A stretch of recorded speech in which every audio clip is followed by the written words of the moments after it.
and this week the two parshas are Tazria and Metzora, and the primary discussion of these two parshas is the laws of the Metzora, the person who contracts tzoras. Tzoras, as the rabbis explain, is not a medical condition and is not to be misinterpreted with the word leprosy, although there may have been some similarities to it. But it's a spiritual skin condition that comes to a person for a number of things that a person can do wrong.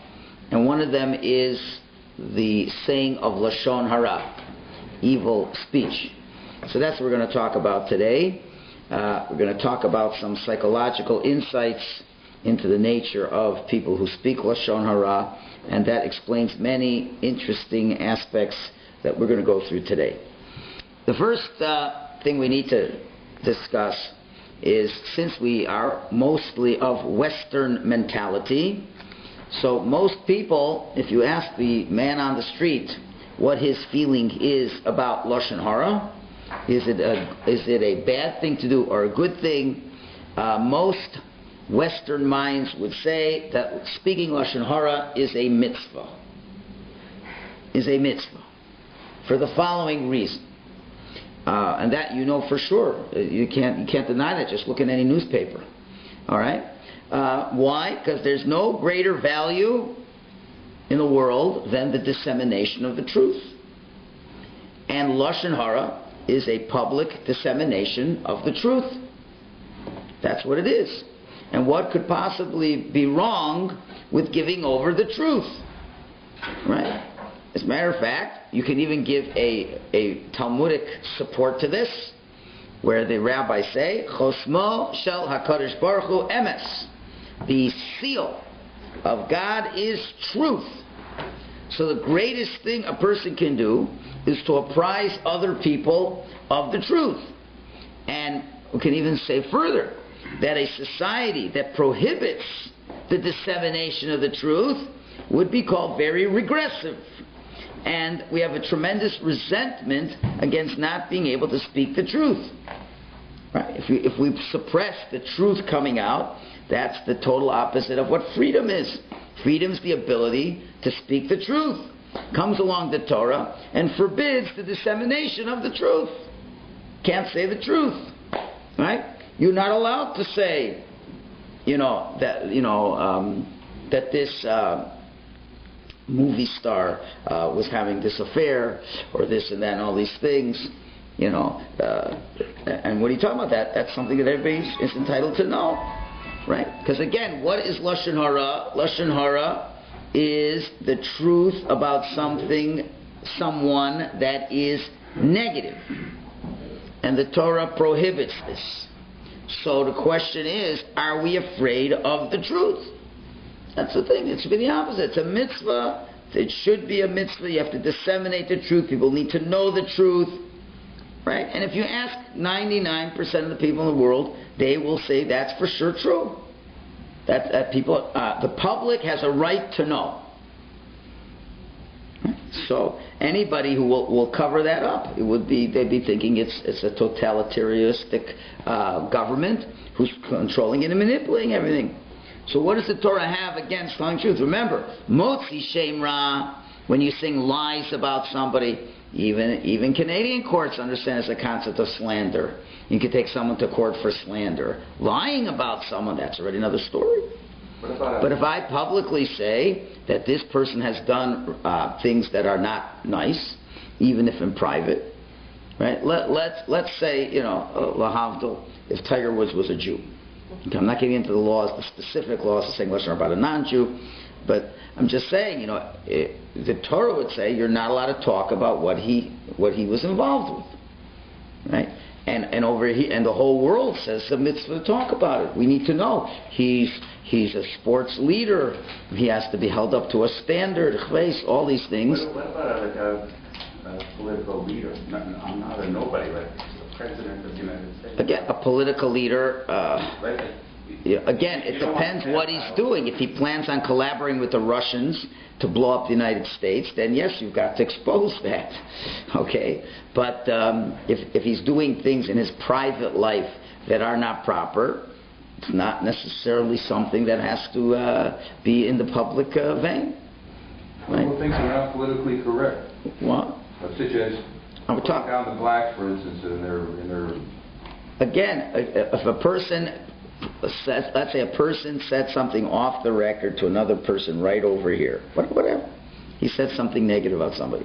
So now you don't have a right to publicly disseminate that to everybody, even if he said the wrong thing, unless he's planning to hurt people. So I'm planning on shooting someone tomorrow. Okay, then you have to do that. But if he says he does something that's foolish, that's not damaging, but everyone should know. Oh, look how stupid the congressman is. You know, what do you have to say? Well, you know, he got whatever. Again, you know, people enjoy talking about faults of others, correct? And that's what is written in the newspapers, correct? Even if they're not going to be harmful to other people, correct? Right? So what's wrong with it? What's wrong with telling the truth? And that is the biggest problem to get around Lashon Hara. So that's issue number one. Issue number two, look at the first source, the Rambam. It's a Gemara, and the Rambam codifies this as law in Hilchos Deis. The rabbis say that there are 3 transgressions that are the worst transgression a person can do.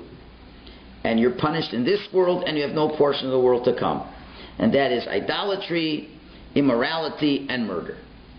Okay, that we can understand more or less. But then it says, and Lashon Hara is keneged kulam. And speaking Lashon Hara is equal to all 3 of them put together. If you say over things bad about other people, it's worse than murder, it's worse than idolatry, it's worse than immorality. It's a Gemara, and the Rambam codifies it as law. So again, we find that very difficult. You could say maybe Lashon Hara is bad, but as bad as all 3 together? Now, of course, the rabbis say it has to be true, but our understanding just has trouble with that idea. How could that be? How could it be that if you're saying something bad about someone else that's true, you don't have a portion of the world to come? Okay, that's question number 2. Question number 3. In the Western world, again, there are all kinds of torts in courts regarding the issues of slander. And we sue for slander. People hurt our reputation. But how does a person who is being accused of slander, how does he acquit himself of such a case? What's the standard way of acquittal on slander issues? Just prove that what you said was true. Right? If you can prove that what you said is true, so truth is the defense against slander. So obviously, in the secular world, what is worse? What is worse? Slander or Lashon Hara? In a secular court, if I say a lie about you, or what's the word? What's it called? Defamate your character? Is that the word? Yes. Would that be defamatory? Would that be the verb? No, but I'm saying in terms of what it is, defamatory. I don't know if that's a word or not. Anyway, so then you can get sued for that. But if what I say about somebody is true and it hurts his reputation, then you make millions of dollars. You write a book. Right? If you're able to write about the private love life of somebody, that's very defamatory, defamating me, I don't know the word, you'll make millions. But if it's a lie, you'll be sued. Right? So now what's the Torah's view? According to the Torah, what's worse? Speaking Lashon Hara, which is the truth, or Motzi Shemra, which is a lie about a person? So we see, if we look throughout the Talmud, we see that Lashon Hara is worse than Motzi Shemra. Telling the truth, that's negative, is worse than lying, that's negative. Most of the Chazal that we learn about, it talks about the evils of wrongful speech. It mentions Lashon Hara and does not talk about Motzi Shemra, slandering the person. And it sounds, therefore, that it's worse to tell the truth in Jewish law than it is to tell a lie about someone, which is the opposite of secular law. And that really sounds ridiculous. Okay, that's the third question. The fourth question, the pasuk says in the second source, it says in this week's parsha, and the person with soras, whom there is the affliction, his garments shall be rent. He rips his garments. The hair of his head shall be unshorn, and he should cloak himself to his mustache. He puts a garment over himself, and he is to call out, impure, impure. He's supposed to go through the streets like a mourner and to yell out to people, I'm impure, I'm impure. So it seems that he seems to be sharing his problems with everybody else. Now the problem is, and that's what it says. The Gemara in Moed Katan in the third source says he must inform his pain to the masses, and the masses will request mercy for him. He should tell them that he is impure. That's a bad thing, he's a Metzora, and people will daven for him that he should be healed, he should be better. The problem is, it seems to contradict what King David says. Because King David says, Hatzileni me'oivei Hashem, Hashem, save me from my enemies. Elecha kisisi, I have covered it up to you. And that's the fourth source, and Rashi explains, I hide my sickness from everyone to tell them to you.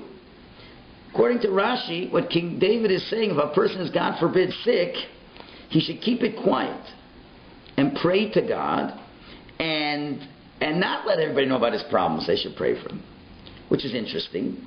But here, by the Metzora, he is telling everybody he's impure. He is telling about his problems, and people should pray for him.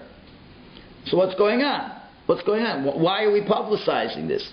Now, of course, I mean, you can't take King David's words 100% in all situations, because we know when there's sick people, we pray for them. But there are certain situations where you don't have to tell everybody your problems. You don't tell everybody you have problems. If it's already a situation where everybody needs, let's say it's kind of quiet, nobody needs to know about it yet, and, better deal with the problems yourself. But here, by the Metzora, clearly we share with everybody. So why? Okay, another question or two. What happens to the Metzora? So, verse 5 says, all the days that the affliction is upon him, he shall remain impure. He is impure. He shall stay in isolation. His dwelling should be outside of the camp. He now is sequestered in a private Tzora's house. A small one-room cottage, away outside of the Jewish camp completely. He's all alone, with nobody. So the question is, why? So you might say, well, he shouldn't be involved in any conversation because he could probably start talking Lashon Hara again. Right? So don't have him be with anybody. Well, that only would help us to say he shouldn't be with people that are people who speak Lashon Hara. But why should he be totally alone? Why should he have to be in total isolation? Can we put him in an environment where he's not going to speak Lashon Hara? For example, why don't you send him to Rabbi Lowy's house? Right? Because lots of classes are not speaking Lashon Hara. I'm sure if he was in Rabbi Lowy's house, he wouldn't speak any Lashon Hara there. I'm sure not. Right? I'm sure he may even get some guidance and some counsel. But no, you can't even be in a big rabbi's house, which seems to be difficult. I understand you don't want him to be with other people. If he just goes home with his friends, look at this crazy Kohen. He said that I'm a Metzora. He doesn't know what he's talking about. He's an idiot, right? That's what, if he had friends like that. But it's okay. So he can't go there. But he has to be totally alone. Why can't he be with a rabbi? All right. Now, so Rashi says something very interesting. In source number 7, he says the reason he's put in isolation is because when he spoke Lashon Hara, he caused a separation between a man and his wife and between a man and his friend. So therefore he is separated. So Rashi says it's like a measure for measure. You separated people from others, well Hashem separates you from others. Which is an interesting answer. However, it needs a little bit of explanation, because let's think about it. When a person wants to speak Lashon Hara, if you are a person that wants to talk Lashon Hara, you're going to try to find the most fertile ground to speak Lashon Hara, won't you? And not necessarily to speak about a husband to a wife is necessarily the most fertile ground. Wouldn't you rather speak Lashon Hara against people that you're not friendly with? You're angry at somebody. Wouldn't that be the most likely candidate you'd be speaking Lashon Hara against? Right? So, you're going to go with somebody you're not very friendly with. You're acquainted but not friends. And Rashi says, he creates separation amongst people, but, amongst friends. That's not the easiest target to have your Lashon Hara penetrate. You have two good friends, you're going to talk Lashon Hara one friend the other. That's not such an easy target as speaking Lashon Hara about people that you don't like. There's no shortage of people we don't like. So why is Rashi picking the harder venue of Lashon Hara as opposed to the easier one? Okay, another question or two. So what happens in the atonement process? Finally, there's a whole process for his purification. And verse 8 says, the Kohen shall command, and for the person being purified, there should be taken 2 live, pure birds. You take 2 birds. Fusep is birds. So Rashi says, since afflictions of tsaras come about because of Lashon Hara, which is an act of verbal twittering.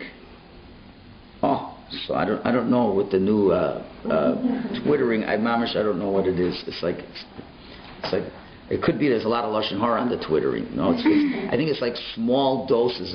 It's as opposed to a big email. It's a little email, right? I don't know. There's a maximum characters you can use for it to be called a Twitter, right? So a person who speaks Lashon, he's verbally twittering.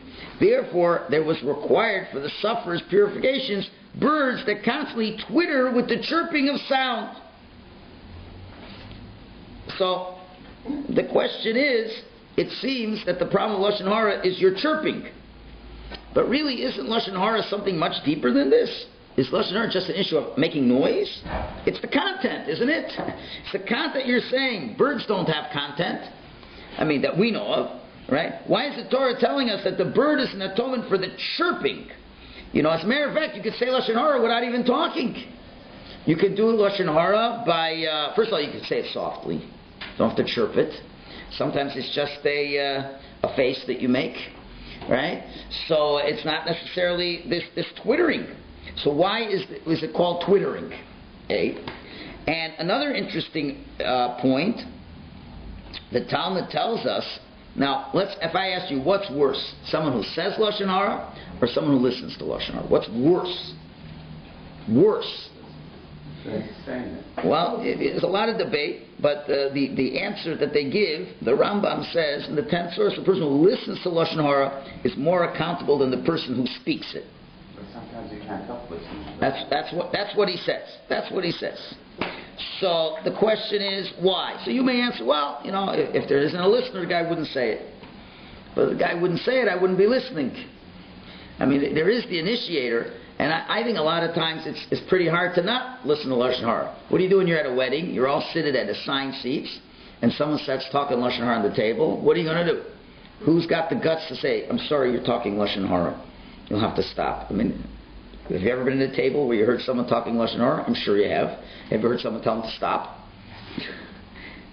Did you stop them?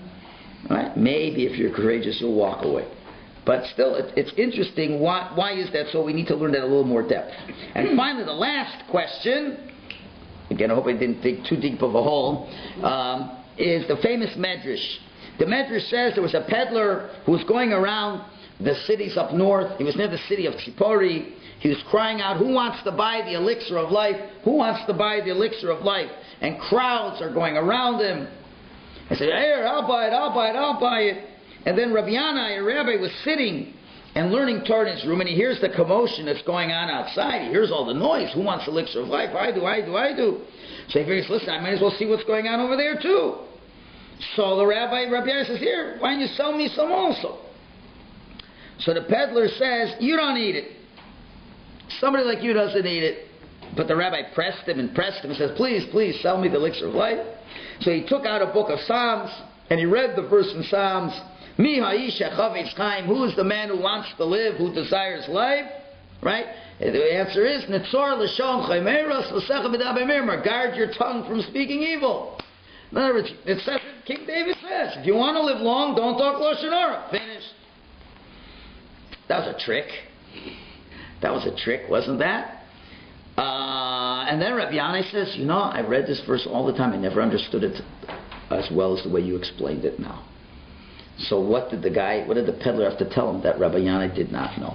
Okay, that's all the questions we have over here. Why is speaking Lashon Hara such a bad thing? It's a value that we cherish in Western society. Why is it so bad? It's as bad as the 3 cardinal sins. Why does he have to tell everybody that he's so impure and has to share his problems with everybody? Why does he have to say sequestered alone? Why can't he be with a bunch of rabbis? Why is Rashi saying he says Lashon Hara between a husband and a wife and between friends? Why doesn't Rashi pick an example of choosing an easier group of people to speak Lashon Hara against? What's the idea of the twittering like the birds? What's the idea of listening to Lashon Hara is worse than speaking Lashon Hara? And what's the idea of the Medrash over there with Rabbi Yanai? Okay, so let's begin to explain 3 stages over here. 3 stages over here. Okay. Now, the following scenario is one that you have all seen, and it all disturbs us all to no end. You see a footage from the Middle East produced by CNN. And generally the footage, in one way or another, will show you 3 Israeli soldiers, shooting at a little Arab child. And they give you like 7 different angles of how he is doing that. Right? Or you see Israeli planes bombing a village, a helpless village, somewhere in Lebanon, right? And showing all the great destruction, right? Now, we as Jews, when we see this, we get very upset when we see this, right? Very upset. Well, the question is, why? Now, I'm not talking about the cases where CNN stages these things and they don't even happen. Where you get some Arabs dressing up in Israeli soldier uniforms and doing this, which also happens. But I'm not going to go there. I'm just going to say simple. There really were 3 Israeli soldiers shooting at an Arab kid. Really was. And there really were, 3 Israeli planes dropping bombs on a helpless village. Okay, why do you get so angry when you see it if it's true? The answer is it may be the truth, but it's not the whole picture. If you want to cover that one event, let's go back 70, 80 years ago. Let's go to all the massacres of the Arabs against the Jews in Hebron in 1929. Let's go to the fact that the Arabs never let the Jews step foot in Yerushalayim when it was under Arab control. Let's go back to the times of the English and the Turks. Let's go back to that was before Israel was there and the Arabs had all the land they wanted. It was a barren land with filth and squalor and health problems. The Arabs were deprived of any basic freedoms. Why don't you mention that once Israel became a state, the Arabs living in Israel have the best economics, housing, education, health, everything. The Arabs live better in Israel than anywhere else in the Middle East. Why don't you cover any of that? The Arabs are involved in the political process. The Arabs can even say that they want to destroy the state. That's how much freedom the Israelis give them. They've advanced so much in terms of being human beings. Bring all that. Okay, and you also want to say that an Israeli is shooting a young Arab boy. Okay. But when you take one little picture, and it may be the truth, but it's not the reality. And there's a word for this in the comic strips. It's called a caricature. Caricatures, when you take political people, and if they have one little fault, they make it big. Like if a certain politician has a little bigger nose than anyone else, so the picture is 90% nose with a little body connected to it. If he's got a chin that drops down, he's 90% chin and a little bit of face. Now, of course, the guy has a longer nose than the typical person, but if that's like 90% of the picture, you're distorting who the person. He's not a big nose. He could be a wonderful person with a 6-foot frame. He's skinny. He's healthy. He's kind. He's this, and he happens to have a little big nose. Okay, that would be a truthful description. But say, you see that guy? He's all nose. He's the biggest nose I saw east of the Mississippi. Right? It's like, whoa, that's a whopper of a nose. Okay, it's okay, he has a big nose, you're right. Right? But that's what a caricature is. It emphasizes a point, thereby distorting the entire picture. So when you focus on one particular thing, it becomes a distortion of the whole picture. So we aren't so upset when they show us that an Israeli plane is dropping a bomb on an Arab settlement, of the truth of that, but we're upset by being shown unrefutable truth being used to distort reality. That is the essence of what Lashon Hara is.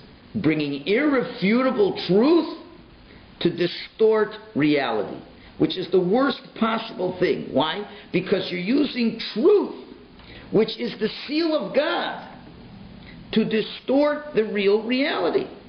The reality is that the total amount of improvement and what the Israelis do for the Arabs is 99% amazing.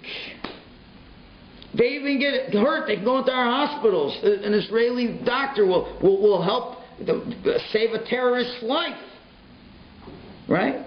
And the truth is, of every clip, it should be with a little side running.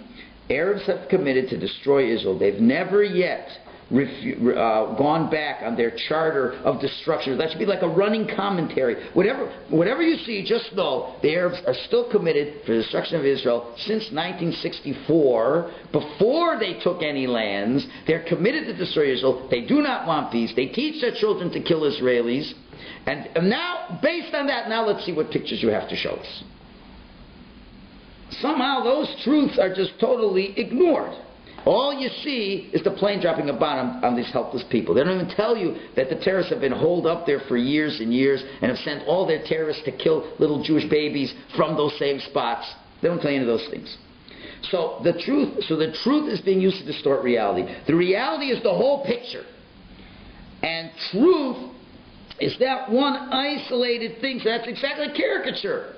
Israel in general should be looked at as a very kind, compassionate country. And all kind and compassionate countries make mistakes now and then too.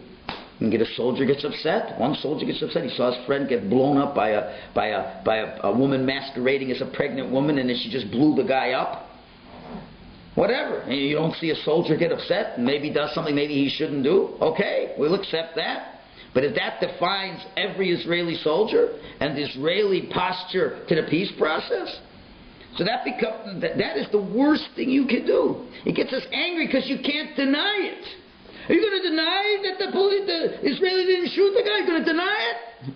It's like these lawyers, these prosecution lawyers. They pick this one little point and I rest my case. Right? So this is Lashon Hara. It's true, but a total distortion of reality. When you focus on the shortcoming of a person, okay, now let's make it real now. You focus, you say, Mrs. So-and-so is stupid. I don't know, she flunked her test. I don't want to say anything to the thing I'm talking about. I'm trying to take something like totally that's not real. Did you see how cheap their wedding was? Did you see that, that I was driving by, she didn't say good morning to me? Okay, whatever you want to pick, and you pick that one thing, you're taking something totally out of context, giving it a whole different weight than it normally should have otherwise, and you're doing this in a way that you can't even be refuted. Can't refute it. So now you can understand why Lashon Hara is worse than Motzi Shemra. Why speaking Lashon Hara, the truth that's negative, is worse than a lie about the negative. Worse than slander. Why? Slander, you're not using the truth. You're not using a truth. And it could be refuted. It's not as insidious. It's not as powerful as an attack. Because the one big attack knows the guy's lying. He knows he's lying. So even if you can't figure out how to refute the slander, you weren't able to refute it. It's not true, but you couldn't refute it. And let's say you're the victim of slander, but at least you can walk out and you can hold your head up high and say, I know it's not true. Right? The victim of Lashon Hara, he can't hold his head up high and say, I know it's not true. The victim can't even defend himself against that shameful, caricatured truth. Do you understand? What are you going to say? You didn't say good morning. You got upset once. Let's say 100 times you said good morning to this person, right? And this person makes you crazy every time. And you go out of your way, and one time you had a bad day and you got upset. One time and that's the one she tells the whole community. What happened?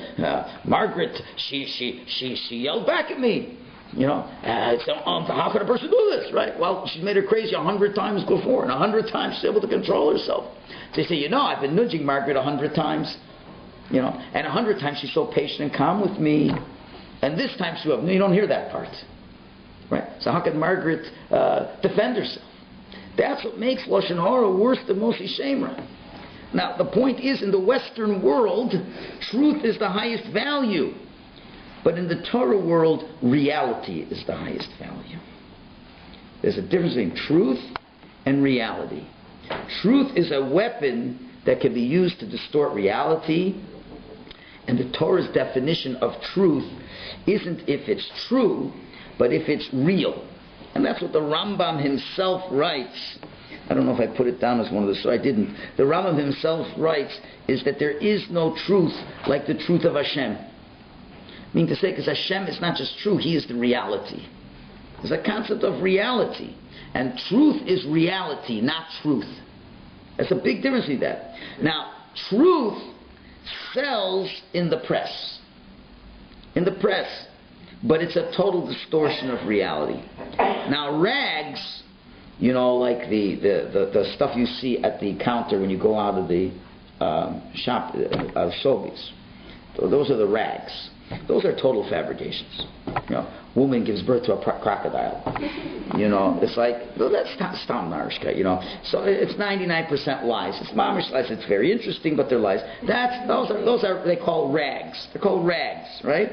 A quote unquote legitimate newspaper, the New York Times, right? All the news that's fit to print deals with the truth, but not in reality.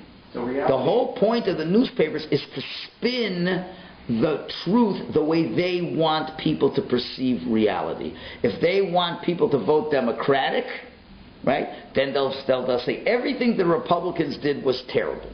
Even though it could be, I'm not taking sides here, it could be that the Republicans did 95% good, let's say, and they made 2 boneheaded laws. So they're going to take those 2 laws and they're going to talk about it all year long and saying how terrible because the papers want the Democrats to win. So they'll spin the reality. Now they're going to use the truth. Now they can't lie. If they lie, it's a terrible thing. They can be taken to court. Don't lie, but only focus on what your agenda will get accomplished. This is why a Jewish person has to be so careful not to read newspapers. It's not a question anymore, besides the immorality that you read about and the pictures. And don't forget about any of that. It's you're training your mind to accept the distortions of reality. You are allowing your mind to be shaped to distort reality. And the one thing, as somebody once said, the only thing you know for sure that's true in the newspapers, only one thing, is the date they put on the top. That's the only thing you know is true. Everything else is the way, and if it's a liberal-minded newspaper, you have to know who the editorial board is of newspapers. If it's liberal, then everything is painted liberal. If they're conservative, it's all conservative. They're not interested. The original newspapers in the 1700s, right? They were to press political agendas. Was to press political agendas to overthrow the country or whatever, the local news. That's what it was for. Or these essays they took essays and now made them into newspapers. That's all. So there's agendas. So why do you want to read their agenda unless you want to know what kind of anti-Semitism is coming out today? That's all. So that's a critical point. So the ultimate evil is to take the truth that's supposed to be the reality, use it to distort reality, and that's why Lashon Hara is the most evil, vicious, insidious thing possible. Taking the greatest thing called truth, which should be equated with reality, and distorting reality.